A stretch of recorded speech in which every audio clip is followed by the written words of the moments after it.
पैसा श्रेष्ठ आहे, पण तो पैसा आपल्याला पुण्यानेच मिळतो.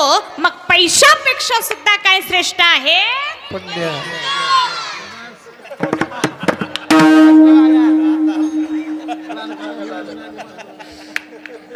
पुण्य श्रेष्ठ आहे, पण पुण्य स्वतःची किंमत स्वतः मुखाने सांगता का?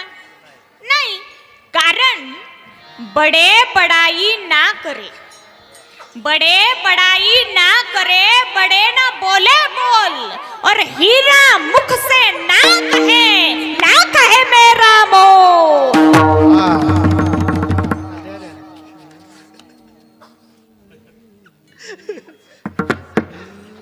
पैसा स्वतःची किंमत स्वतः सांगतो. उदाहरणार्थ 10 रुपये, 20 रुपये, 50 रुपये, 100 रुपये, 200 रुपये, 500 रुपये, 2000 रुपये.